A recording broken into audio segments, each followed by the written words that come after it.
Nets Bucks game 7. The Bucks win in Brooklyn 115-111, despite maybe one of the best playoff performances of the year from Kevin Durant. And Joe, I just want to know, the first question we have to ask, is that the game of the year thus far? I would think so. Yeah, I think it's definitely got to be. It's one of the two best for sure. I think when you take on the implications of the playoffs as well, game 7, win or go home, that will put it over the top on like any other game we've seen. And I mean, Kevin Durant was just balling. That I wish that was a 3-point buzzer beat or 3-point game winner, but no. He just needed his shoe size smaller. I know, but he's so big. I mean, what can you do? He's like 7 feet tall. Yeah, I agree with you. I think the only game that's even comparable is game 5 of that Blazers series where it went to double overtime. But that was obviously that game meant a lot. Ultimately gave the Nuggets control of that series, but it's not game 7 between two of the best teams in the league in Brooklyn with two guys. I mean, Giannis went for 40, Durant went for 48. Like, it wasn't that. Despite the fact that, like, on paper, right, you go to double overtime and Dame drops 55, this is miles better for me because of the sheer implications at stake, the two teams involved, and the fact that you had two players on either side just cooking.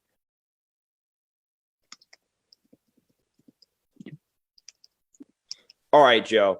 And the next thing we got to ask about this, going more into the game. So the Bucks have been slandered a ton by you, by me a little bit. I mean, we both picked Miami in that first round series. Mm-hmm. They've been cooked by pretty much the entire NBA community the last 2 years because of their collapses in the playoffs. And they finally get past an absolute juggernaut in the Nets. Granted, a banged up team, but still.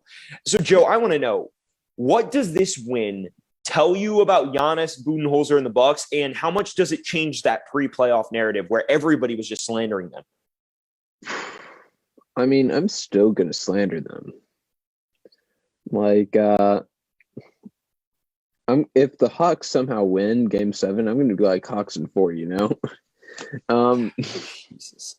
because I still don't got faith in that team, in the Bucks team.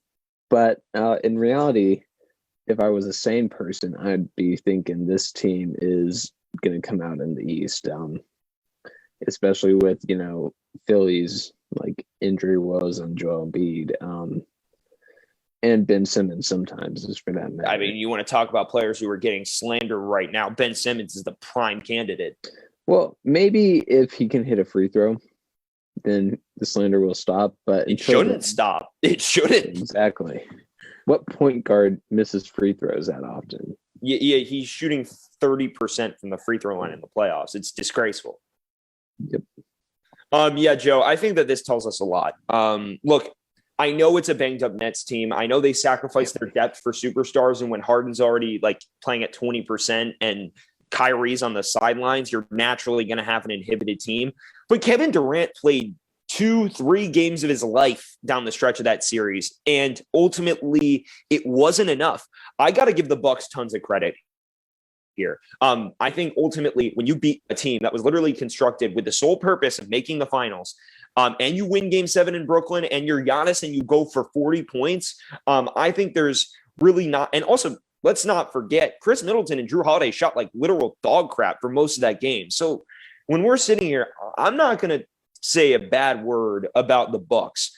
I think that this tells us a lot. I think if the only way it won't change the narrative is if they get bounced in the next round. I think if they make the finals and they lose in the finals, we've seen Giannis get them out of the East. And we've seen Budenholzer, whose job was potentially at stake before this Nets series. We see that he could be the answer as head coach long term. My thing on this, though, is they need to get out of that next round because ultimately they're going to be favored against the Sixers because the way the Sixers have struggled, you touched on it. And the Hawks, I mean, don't even get me started on the Hawks. They're a good basketball team, but they shouldn't even be competing with the Bucks. So if the Milwaukee Bucks don't get out of the next round, then we got to revisit it. But right now, I can't say a bad word about Giannis and company. Except for Holiday. He was pretty terrible from the field for most of that game. Yeah, he was like James Harden. I'll give him that. Building a house. And you know? I do want to give Holiday and Middleton credit because down the stretch, they hit some big shots. I remember Holiday was 3 of 17, and then he knocked down like 3 straight big shots in a row. But regardless, I mean, you're right. They were constructing literal mansions out of the bricks they were putting up. And I mean, look, I think that you definitely need to touch on that. I think Holiday was kind of trash offensively the entire series besides assist-wise. So there's definitely some causes for concern, I'll say. Yeah. Definitely. I mean, but again, there's concerns for the other 2 teams in the East as well. So again, this playoffs is healthiest team wins. I mean, that's how it's going to be. And right now, I think Clippers might be the healthiest after game 2. That assumes Kawhi comes back. We still don't know the extent of that injury. I think he's been out. He's been ruled out 1 and 2, but I just we don't know how much longer. I don't think they would hold off an ACL tear information like for this long. I would doubt it, but also in the playoffs, they might be closer to the vest about it because they don't want to give too much away. But I'm with you. I think that the Clippers, if they get Kawhi back and he's close to 100%, I'm with you. If not the Clippers, though, I think it might be the Bucks because of the way Chris Paul. We don't know how long Chris Paul's going to be out, and that's a whole different thing we'll get into later. Yep, obviously. Okay, Joe. And the last thing we need to talk about this is, right, so how did the Nets come up so short this early in the playoffs? And let's put injuries aside because almost every team in the playoffs has injured. I mean, we talked about the Lakers. That was a big reason they got bounced. And we're seeing that low-key, the fact they competed with Phoenix is kind of crazy given the injuries because Phoenix is looking like one of the better teams. But I want to ask, for one, outside of injuries, what the problem was. Because there are other problems that got exploited. And 2, I want to know how much of a disappointment on 1 to 10 this would be for the Nets. And go ahead. I know you're definitely itching to speak on this one. Yeah, I just want to say that like the Bucks core 3, haven't been injured this whole playoffs yet. Yeah. And I hope they don't. I mean, obviously, but I think they're as healthy as an ox right now. Figuratively speaking. Yeah. I mean, I think you're right. But I think the Nets are definitely going home disappointed. Obviously, there isn't much they could have done, though. I mean, Harden was still hurt. Yeah. Kevin Durant did all he could. I mean, he should have passed the ball a bit more in the overtime, like 0 for 6 and 0 for 2 from 3. Wasn't the best stat line in overtime, but he also played all 52 minutes. He played all 52 minutes, which is again impressive. I think this team can bounce back next year. I mean, we were concerned about Kevin Durant and the Achilles tear this year. Those concerns, I don't know about you, but they're blown out of the water. Blown out. They're not even concerns at this point. Kyrie, I don't think what he has is gonna last long for him. Especially since I always forget he is still under 30. Yeah. And I mean Harden's just around there as well. Yeah. And Harden, I think, just has it came out grade 2. Yeah. I don't know what that means at all, but I'm hoping it's just, it's recoverable, So they'll be back next year, I think. They will be contenders, obviously, for the finals. If they stay healthy and the NBA doesn't screw up the schedule again, then, I would put them as my favorites to win. Yeah, I'm with you. I think there was some stuff I think injuries are an excuse for sure, and especially when you're playing with 1.5 stars pretty much in those last few games. My thoughts on it though, defensively, Brooklyn not remotely good enough. That's always been the problem all year. The lack of depth that they in the trades obviously gets exploited.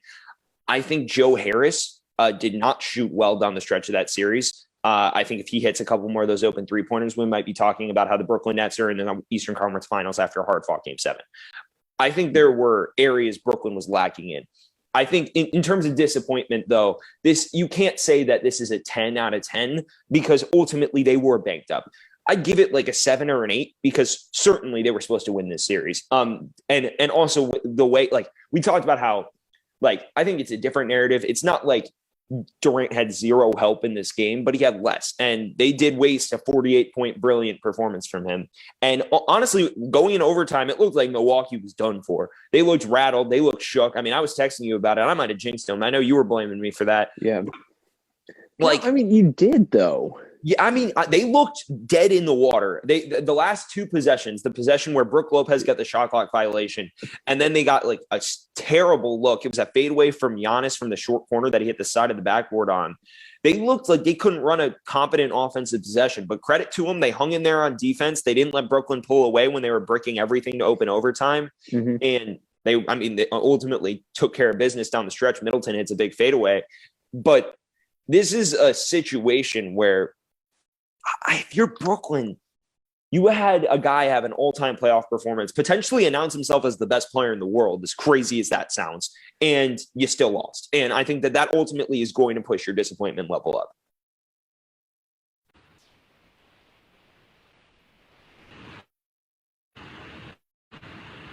Joe, you have anything to say in response to that? Yeah, my audio just cut out. Interesting. I do have something to say. I have the text of a list of things you said. Yep. During the overtime period. Yeah. Number 1, the Bucks are done for. They look done. That's a quote tweet. Yep. Number 2, they look rattled. Yeah. Number 3, Durant is going to get a buzzer beater in overtime. I called the buzzer beater at the end of regulation, to be fair. Yeah, but you didn't text it to me, so I said it to I was at a sports bar and I literally said, my dad and I were talking about it, and I also said to the guys there, I said, Kevin Durant's literally about to hit a dagger right here. Look, I mean, you can say what you want. You jinxed it for sure. Like, it was definitely a jinx. Okay, fair enough. Too, so you're fair enough. I need to recognize that the commentator curse definitely it's not just on air where people get it. Yeah. Like, again, and I reply to you with this, who the heck do you think you are, Tony Romo? Like, only he can predict stuff. It's fair. Yeah. I gotta step my game up. Brooklyn Nets fans, I'm sorry. But like, I'm kind of not also because I kind of like to see Giannis succeed. So ultimately, I'm kind of glad I jinxed the Nets. I don't get that. Like, I like Giannis Antetokounmpo. I like him. Also, he's one of those things where, like, when you have the Nets, the Bucks, and they've been unnecessarily bashed on for 2 years, and like people question their ability to play the game of basketball. It's nice to see them break through. I mean, people did this with LeBron before he won. People did this with Durant before he won. I like seeing it when players will shut up doubters. And I mean, look, it's not fully done yet. They got to win 8 more games. And ultimately, if they don't win in the Eastern Conference Finals with the team they'll get matched up against, it's a failure in my opinion. But it's good to see them break through a little bit. Yeah. Look, if you want me to apologize for the stuff I said about Giannis, I won't. I mean, yeah, you don't have to. You don't.